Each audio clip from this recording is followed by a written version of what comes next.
듣기만 해도 산업과 기업이 저절로 이해된다. 최고의 애널리스트와 제야의 고수들에게 직접 듣는 투자 세미나 와이즈 클럽. 고정 댓글을 타고 오세요.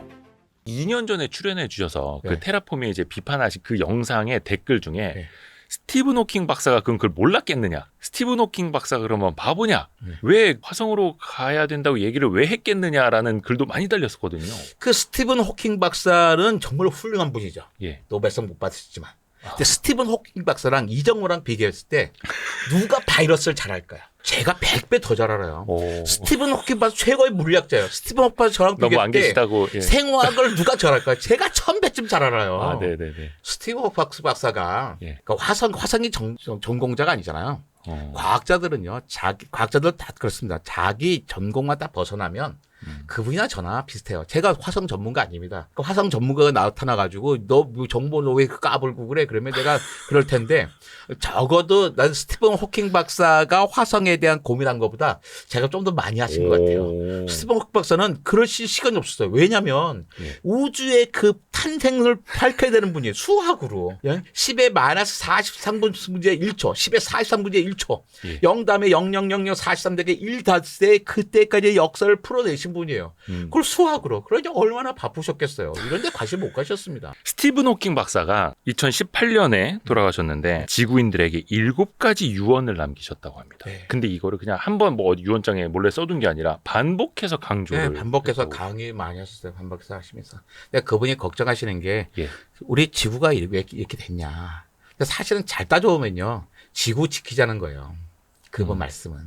지구 환경은 너무나 좋은 것이니까 지구를 지키자는 건데 핵심은 이제 행간을 읽어보면 근데 우리는 다 단편적으로 따지면서 딴 것들 생각하게 되는 것 같아요. 제가 7가지가 뭐였는지 기억이 잘 안 나요. 근데 제가 읽어드릴게요. 첫째, 100년 이내에 인류는 멸망한다. 요거는 이정모 관장님하고 약간 비슷하죠. 좀 지금 상황은 멸망하죠. 근데 멸망하지 말자는 거잖아요. 함의는. 그렇죠. 둘째, 외계인이 지구를 침략할 수 있다. 저는 거기에 대해서 생각이 다릅니다. 좀 이따 여쭤볼게요. 셋째, 블랙홀은 다른 우주로 연결되어 있다. 사실 이거는 뭐 근데 유언이라기보다는 이론일 수 있겠네요. 넷째, 슈퍼 지구에 생명체가 존재한다. 다섯째, 세계 정부를 수립해야 한다. 여섯째, 인공지능은 의지 없이 살인을 저지를 수 있다. 일곱째, 대형 강입자 충돌 실험을 계속하면 우주가 붕괴될 수 있다. 하나하나 하나씩 해볼까요? 네네네. 100년 이내 인류는 멸망한다는 앞부분에 많이 강조하셨으니까. 150년쯤 했는데 그 100년이라고 사실 숫자가 중요한 게 아니라 100이든 150이든 500이든 그렇죠. 어찌됐든 간에 이 상태 놔두면 우리 끝난다. 한 2세대, 3세대 정도 가면 끝날 수 있다. 정신 차리자라는 말씀이고요. 외계인이 지구를 침략할 수 있다라는 건 스티븐 호킹 박사님 입장에서 이거 너무 영화를 만드셨나요? 그렇죠. 저는 외계인은 반드시 있다고 생각해요. 제 모든 과학과 어딘가에? 친구들 외계인이 있다고 생각합니다. 네네. 왜냐하면 이 넓은 우주에 우리만 있을 수는 없어요. 그 확률이 너무 적어요. 그러니까 우리만 있을 확률이 0이에요. 우리가 있을 확률이 0이니까 외계인이 있을 확률은 사실 거의 100%에 수렴하는 거죠. 외계인은 반드시 있을 겁니다. 우리와 같은 지적 생명체가 있는 데가. 제가 최근에 다시 봤다는 그 컨택트, 그 영화가 94년인가 나온 것 같은데요. 거기 조디 포스터가 그 얘기 많이 합니다. 이 전 우주에 생명체가 지구에만 있다면 이 우주는 엄청난 공간 낭비를 하고 있는 거다. 그러니까 확률적으로 안 되는 거 왜 드레이크 방정식 이런 거 보면 여러 가지 변수를 넣게 돼요. 전 되게 보수적인 사람이어서 보수적으로 넣으면 우리와 같은 지적 생명체가 있는 것은 수천억 군데가 되더라고요. 수천억 군데. 군데요? 근데 좀 약 해픈 친구들은 100쪽에도 나와요. 그러니까 우주 생명체는 반드시 있습니다. 우리의 지적 생명체가. 그런데 저는 절대로 만날 수 없다고 생각해요. 왜냐하면 똑같은 이유예요. 우주가 너무 크기 때문이에요. 우주를 스페이스라고 하잖아요. 우주가 왜 공간이야 그랬는데 좀 이해가 되는 게 정말 우주가 커요. 태양계를 100억 분의 1로 축소하면 축구장 300개가 됩니다. 100억 분의 1로 축소하면? 100분의 1이 아니고 억 분의 1 아니고 100억 분의 1을 축소하면 축구장 300개요. 학교 축구장 말고 이제 상암 월드컵 경기 300개. 그러니까 한가운데는 태양이 있잖아요. 그 태양계는 지름 14cm 정도 돼요. 그러니까 우리가 차례성에 올라가는 가장 큰 사가 큰 배 정도 생각하면 되는 거예요. 저 멀리 천왕성 해왕성이 있잖아요. 저 멀리 공 2개 던져놓는 거예요. 뭘 던지면 콩알 2개 던져놔요. 그다음에 목성, 토성 큰 행성이에요. 얘네들은 왜 구슬치기 하나 구슬 2개 던져놔요. 수금지와 얘네들은요 모나미 153 볼펜 끝에 돌도 도는 거 있잖아요. 그거 던져두면 되는 거예요. 축구장 300개 안에 사과 하나, 볼펜 끝에 볼 4개, 콩알 2개, 유리구슬 2개 있으면 태양계인 거예요. 이만큼 텅 비어 있는 거예요. 우주가. 그런데 우리가 이 안에 아무도 못 가봤잖아요. 그러니까 우리가 그 외계인을 만나려면 우리는 못 간다. 외계인이 온다고 해봐요. 근데 네. 외계인이 올래도 태양 다음으로 가까운 별에서 올 거잖아요. 태양까지는 빛의 속도로 8분 19초, 8분 20초가 걸립니다. 네, 8분. 근데 뭐 아무도 못 가봤잖아요. 근데 태양 다음으로 가까운 별은 프록시마 센타우리예요. 이란 별이 있는데 네. 그 별 근처에 무슨 행성에서 가장 가까우니까 이따들은 거기서 와야 되잖아요. 네. 가장 가까우지. 거기에 빛의 속도로 한 4년 3개월 걸려요. 빛의 속도로 4년 3개월. 그러니까 앞으로 11월 가면요, 이 75만 년쯤 걸릴 겁니다. 네, 네. 예, 근데 유인 옷은 보내면 더 문제는 시간이 문제가 아니라 뭐 재워서 보내면 되지. 하는데 문제는 뭐냐면 에너지예요. 우리가 가장 가까운 별 근처까지 유인 우주선을 보내려면 지구에 있는 모든 에너지를 다 써야 돼요. 근데 뭐 그들이 만약에 이렇게 보낸단 말이에요. 한국이 아니라 지구에 누굴 보내자. 네, 네, 네. 그래서 Y 스트리트 가서 카메라 새로 샀던데 가서 세대 훔쳐오자. 그게 되지가 않아요. 나를 대통령 뽑아주시면 카메라 세대 훔쳐올게요. Y 스트리트에서 왜 안 되냐? 외계인끼리. 네. 예, 거기서 보내면 자기 행성의 에너지를 다 써야 되는데. 아. 그러니까 정치적으로 불가능한 거고요. 물리적으로 불가능해요. 아니 너무 멀잖아요. 그들이 아무리 과학이 발달했다 하더라도 물리 법칙을 벗어날 수 없어요. 빛보다 빠를 수 없고 에너지 보존 법칙을 어긋날 수 없잖아요. 그러니까 안 되는 겁니다. 우리는 외계인이 있다는 걸 존재로 확인할 수는 있어요. 왜 그들이 우리에게 신호를 보내주면 계속 전화 라디오 신호를 보내주면 우리는 그걸 가지고서 뭔가 이런 자연적인 잡음이 아니라 인위적인 신호였다는 것을 확인할 수 있잖아요. 우리가 계속 보내주고 있잖아요. 세티에서 네. 보내주고 검출하고 있는 것처럼 언젠가는 그 신호를 우리가 받을 수는 있겠지만 직접 만나는 건 불가능할 거다. 어떤 식으로 될까? 블랙홀 사이로 통과하면 되잖아. 근데 네. 블랙홀이 뭡니까? 그러니까 블랙홀과 화이트홀을 그러니까 웜홀이잖아요. 네. 그러니까 인터스텔라도 웜홀로 빨려 들어가서 쫙 시간 이동을 하는 거잖아요. 네. 근데 블랙홀은 어마어마하게 그 중력이 센 곳이잖아요. 예. 엄청 세다 보니까 우리가 우주선이 딱 들어가는데 앞쪽하고 뒤쪽하고 받는 중력 차이가 어마어마하게 큽니다. 들어가자마자 그러니까 딱 찢어지겠죠. 생명체도 산산조각이 날 겁니다. 근데 가루가 돼버리고. 그래서 저는 블랙홀은 당연히 블랙홀끼리 연결이 돼 있을 겁니다. 그럴 수 있을 거는 상상을 해요. 뭐 수학적으로 증명하는 것 같고. 하지만 그걸 통해서 이동할 수는 없죠. 나올 수는 없다. 그죠. 들어가면 우리 끝인 거죠. 뭐 어떻게 나올 수 있다 하더라도 우리는 우리가 들어가는 모습대로 나올 수 있는 건 아닌 거예요. 산산이 부서져서 그게 입자 상태로. 웜홀이 블랙홀. 그러니까 블랙홀, 그러니까 들어가는 것을 블랙홀 따져나가고서 이제 가상의 이름으로 화이트홀이라 그래요. 예. 들어간 것이 있으면 나오는 것도 있겠지. 있고 있으면 출구 있겠지. 블랙홀 화이트홀이라고 이름을 붙였는데 네. 그 중간에 연결된 걸 뭐라고 그럴까? 웜홀, 벌레 구멍이라 한 거예요. 사과가 있네. 사과에 그 벌레가 파고 들어갔어요. 네. 그 나왔어. 네. 들어간 검을 블랙홀이라고 나온 검을 화이트홀이라고 하면 들어갔으면 그래서 나오는 게 웜홀. 이걸 웜홀이라고 했던 거죠. 그래서 스티븐 호킹 박사도 그 세 번째로 블랙홀은 다른 우주로 연결되어 있다라고는 했는데 그 뭐 들어가라고는 안 했다. 연결되어 있어. 조심해. 어. 빠지지 마. 이런 얘기 아닐까요? 거기로 가라고 하진 않았어. 네. 이렇게 되는 거네. 언젠가는 그런 실험도 가능하지 않을까? 블랙홀로 뭐 예를 들어서 이거 인공위성 같은 거 한번 쓱 넣어보고 신호가 안 오는구나. 참. 정보를 넣어서 정보가 나온다 뭐 있겠지만 그 누가 들어가려고 그러겠어요. 그냥 뭐 그거 저는 못할 것 같아요. 적어도 그러니까 우리가 6번째 멸종을 맞이하기 전까지는 못할 거다. 그러니까 우리가 고민할 거리가 아니다 지금. 그리고 넷째, 슈퍼 지구에 생명체가 존재한다. 이것도 아까 그 우주라는 공간을 생각해 보면은 충분히 있죠. 있을 수 있어요. 근데 슈퍼 지구는 뭐예요? 슈퍼 지구? 슈퍼도 좋은 거잖아요. 우주에 우주 같은 생명체가 살 만한 지구형 행성이 몇 개가 있을까 하는 건데요. 지금 수천 개 발견했거든요. 그러니까 있다고요? 일단 그 지구형 행성이 뭐 외계 행성, 물도 있고 살 외계 수도 행성이 있고. 뭐 적당한 태양에서 적당한 거리에서 뭐 크기가 있어야 되는 거잖아요. 그 외계의 각계의 그 태양. 각 태양에서 발견한 것들이 네. 우주 망원경들이 좋아지면서 발견된 게 되게 많아요. 그러니까 엄청나게 많은 외계 행성을 만들었으니까 그 확률상 쪼졌을 때 뭐 지구처럼 지구의 8개 행성 중에 하나라면 그 100분지를 하더라도 100분질, 10분질이 아니라 그 100분질을 하더라도 충분히 우리가 발견한 것보다도 많으니 그 다 발견한 거 우리 은하 안에서만 발견한 거거든요. 은하 바깥으로 더 많이 있을 거고. 있을 수 있다. 당연히 있죠. 없을 리가 없는 거죠. 그리고 5번째 유언은 이게 뭐 정치인가? 세계 정부를 수립해야 된다. 이게 유엔하고는 다른 말씀이겠죠? 그러니까 저는 뭐 필요하다 생각해요. 왜냐하면 지금까지 되게 민족주의적 정부잖아요. 예. 정부가 하나다 보니까 나라 사이 전쟁도 많이 일어나잖아요. 근데 세계가 한 개의 나라라면 우리가 좀 작게 그러니까 우리가 대한민국인데 어떤 동가 정말 못 사는 거예요 지금. 그 어때요? 세금 걷어서 거기에 많이 투자를 하겠죠. 근데 지금 우리 지구에는 한편이 잘 사는 나라도 있고 되게 가난한 나라도 있단 말이에요. 그 동대사의 감정이 상한 정도가 아니라 전쟁도 하고 그랬잖아요. 네. 만약에 하나의 나라라면 저기에 가난한 사람들을 우리가 그대로 방치하고 있을까?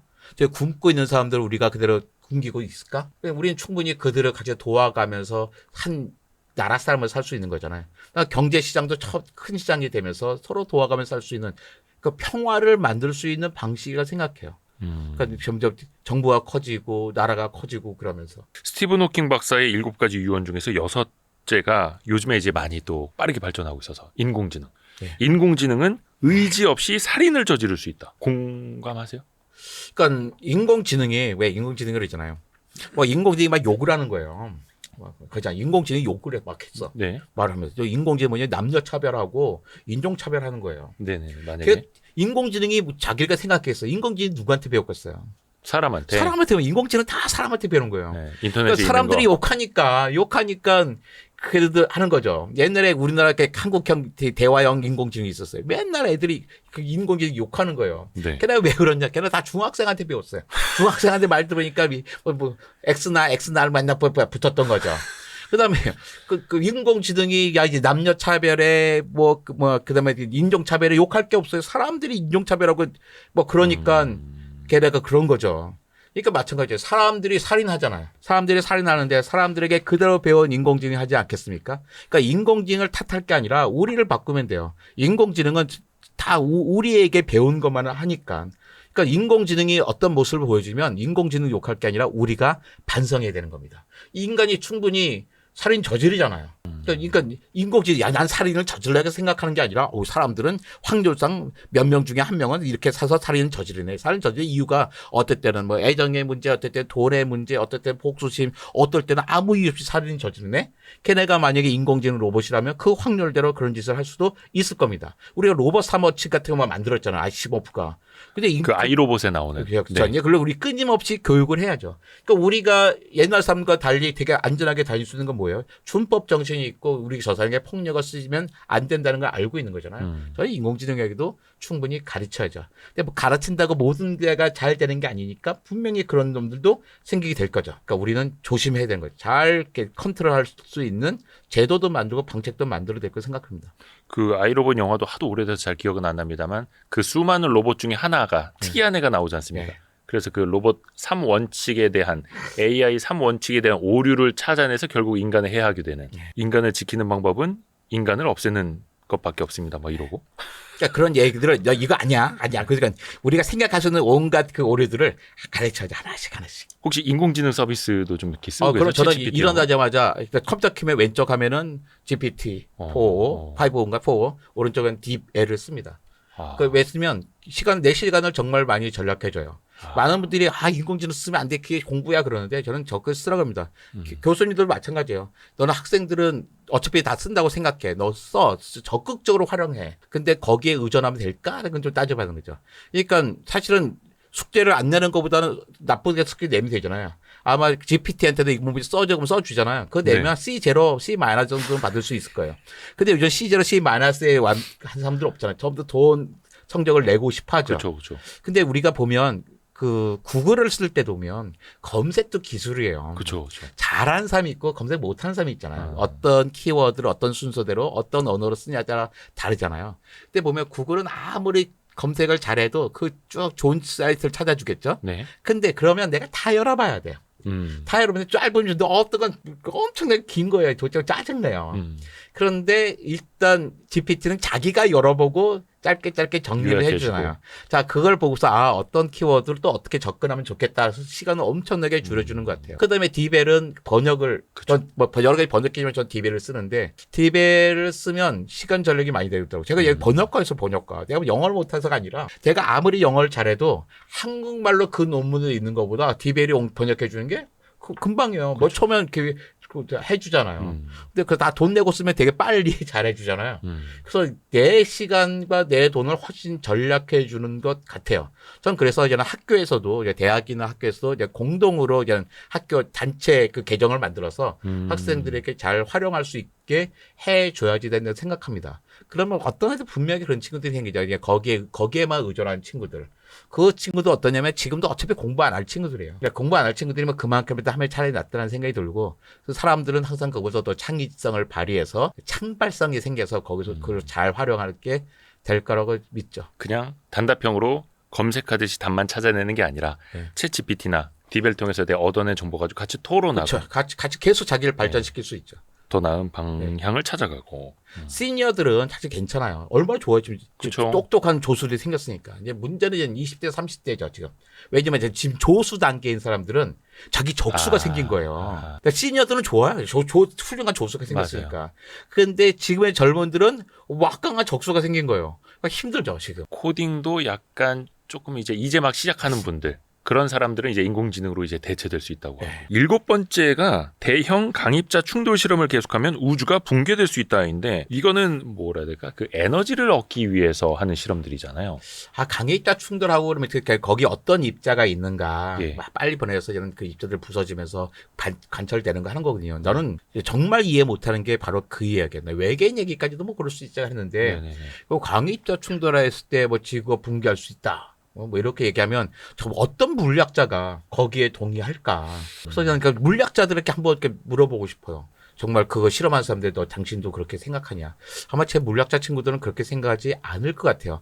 그러니까 저는 그 스티븐 호킹 박사께서 어떤 함의를 가지고 그런 말씀하셨는지 제가 차마 쫓아갈 수 있는 분이 아니니까 내가 이 얘기를 할 수가 없는데. 그러면 강입자 충돌 말고 좀 큰 쪽으로 가보겠습니다. 해성 충돌 이런 거 가장 많이 이야기만 나왔어요. 예를 들어서 해성 충돌 이런 공룡이 멸종했듯이 네. 어느 날 갑자기 해성 충돌이 이제 해성이 지구로 날아와서 네. 그것 때문에 지구가 멸망할 가능성과 이상 기후 때문에 인류가 멸종될 가능성 어느 쪽으로 더 높게 보세요? 이상기후 때문에 훨씬 크죠. 해성은 약간 이제 지금 이대로 가면 정해진 미래다. 네, 정확히 미루고 너무 가깝고 이건 막을 수가 없는 거야. 그렇게 되면 너무 큰 규모로 인하기 때문에. 근데 해성은 사실은 방법을 많이 세우고 있어요. 한 수십 가지의 방법이 있습니다. 심지어 어떤 거냐면 해성에다 하얀 페인트를 막 뿌려가지고 햇빛을 받아서 방향을 바꾸게 하다든지 그런 것부터 있고 그 다음에 거기에 저걸 벌써 그 영화도 있으나 딥 임팩트처럼 우주선 쏘아 올려가지고 거기서 수소폭탄을 터트려서 산산조각 내버려가지고 방향을 달리한다든지 아니면 우주선을 붙여가지고 조그만 거에서 붙여서 딴 방향을 바꾼다든지 되게 다양한 고민들을 해요. 그래가지고 6월 달인가에 6월 달에 소행성의 날이라는 게 있어요. 전 세계적인 그 행사를 합니다. 그 소행성이 올 때 우리 어떻게 할까? 근데 과학자들은 우리한테 올 만한 것들이 있잖아요. 근접할 수 있는 소행성들. 근접한다는 게 뭐냐면 지구와 달 사이의 거리의 몇 배까지를 근접을 한다는 거예요. 요 속에 지나가는 걸 사실 다 파악할 수 있어요. 그러니까 거기서 번호까지 매겨서 이게 언제쯤 어느 정도에 간다. 그래서 대책을 세우면서 그런 것들은 지구인들이 협력을 통해서 충분히 할 수 있다고 생각해요. 소행성, 해성이 문제는 아닙니다. 그 정도는 우리는 할 수 있다. 그 정도는 이미 대비할 수 있는 기술이 있는 거고. 다 대비하고 있다. 이렇게 말씀드리고 싶어요. 아까 보면 그 기후 위기에 우리가 대처하지 못하는 거는 의지의 문제다라고 해주셨는데 해성이 날아오고 있으면 이거는 뭐 의지가 안 날 수가 없는 거잖아요. 그렇죠. 근데 기후가 문제가 뭐냐면 느끼긴 하지만 내가 볼 때 하루가 다르지는 않은 거예요. 체감이 물론, 안 돼요. 그러니까 최근 1년, 2년이 좀 체감이 정말 될 정도인데 길게 보면 옛날에도 그러지 않았어 이런 거예요. 그러니까 특히 어른들도 그런 얘기 많이 하거든요. 봄과 가을이 사라지고 있어 이런 말 많이 하는데요. 네네. 실제로 봄과 가을은 줄어들지 않았습니다. 시작점이 달라졌을 뿐이에요. 그러니까 일제 강점기랑 지금 비교해 보면 추운 겨울은 뭐 20 며칠 줄어들고 더운 여름 한 20 며칠 늘어나고 봄 살짝 줄고 가을 살짝 또 봄 늘었어요. 그러니까 시원하고 추운 계절은 줄어들고 덥고 따뜻한 계절 늘어나기는 해요. 하지만 봄, 가을 합한배 비슷비슷한 거예요. 근데 완전히 달랐다는 생각은 뭐냐면 시작점이 완전히 달랐어요. 예전에는 11월 달에 시작하던 겨울이 지금 12월에 시작하고 있고 3월 달에 시작하던 봄은 2월 달에 시작하고 있고 6월 달에 시작하던 여름이 5월 달에 시작해요. 근데 9월 한 20일쯤 시작한 가을이 이제는 9월 말, 10월 초로 시작한단 말이에요. 그러니까 시작점이 달라지니까 예전에 알았던 나의 그 기후 감각이 사라지고 있어요. 근데 추울 땐 또 오부지게 추워지고 더울 땐 또 오부지게 덥단 말이에요. 그러니까 그러다 보니까 봄과 가을이 없어지는 게 아니야 그런데 실제로는 날짜는 있어요. 날짜는 있는데 이게 너무 심해졌던 거예요. 이게. 옛날에는 봄이나 가을에 요만요만했는데 지금 추울 땐 왕창 춥고 더울 때는 왕창 더워지면서 옛날 더울 때랑 봄, 추울 때랑 가을 차이가 작았는데 이 차이가 커지면서 이제 이 감각이 무뎌지고 있는 거죠. 거기에 우리가 짧은 시간에는 적응을 하면서 사는 것처럼 보여도 네. 긴 시간으로는 그게 불가능하다. 그러니까 우리가 그 바다에서 잡는 어종 많이 바뀌었죠. 네, 바뀌었잖아요. 그다음에 우리 키우는 과일 이런 것들 보세요. 사과 하면 생각나는 데가 그렇죠. 경북 뭐 대구 이런 데 있잖아요. 대구 사과 안 나옵니다. 사과 저기 뭐 올라가 있죠. 그 옛날 같으면 고맹지 채소 하는 곳에 하고 있잖아요. 완전히 바뀌는 거예요. 이게 명태 오징어도 없고. 그러니까 우리가 키우는 거 어때도 우리 나무 갖다 심으면 되는데 자연적인 나무는 이동을 못 하잖아요. 풀도 이동을 못 하고 동물까지는 한다 하더라도 그러니까 급격하게 생태계가 무너질 수밖에 없는 거예요. 130년 남았습니다. 우리 이정모 관장님이 도입해서 쓰신 인공지능 입장에서 네. 인류가 멸종된 이후의 이야기가 시작되는. 네. 근데 500년 하면은 너무 멀어 보여서 예. 130년으로 했습니다. 더 빨리 와 닿아야죠. 이제 충분히 130년 지금 상태면 올 수도 있습니다. 실제 기후학자들이 생각한 것보다 더 빨리 변하고 있기 때문에. 거꾸로 읽는 유쾌한 지구의 역사. 이정모 관장님이 쓰신 책 찬란한 멸종 이 이야기를 바탕으로 이야기해봤고요. 또 책도 좋으니까 많이들 읽어보시면 좋을 것 같습니다. 제가 먼저 읽어봤거든요. 네, 먼저 정말 재밌어요. 내가 읽으면서 깜짝 놀랐어요. 이야, 내가 이렇게 재밌게 썼단 말이야. 근데 정작 관장님이 이거 몇 번째 쓰신 책인지는 기억 못 하시잖아요. 그쵸. 이게 최고의 책이라고 생각합니다. 저는.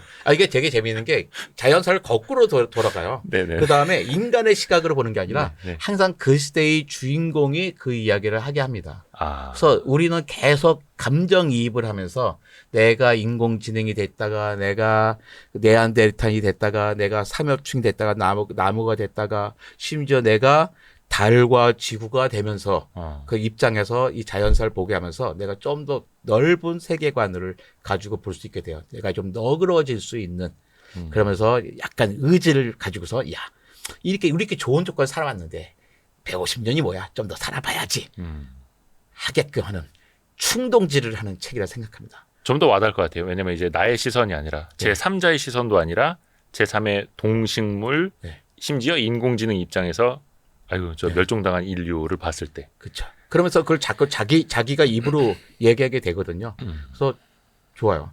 나는 뭐 성경 다음으로 훌륭한 책이라 생각합니다. 알겠습니다. 이제 관장님 저자로서의 작가로서의 개인 의견이었고요. 이정모 관장님 너무 감사합니다. 오늘도 좋은 네, 얘기 너무 많이 재밌었습니다. 들었습니다. 예, 감사합니다. 고맙습니다. 고생하셨습니다.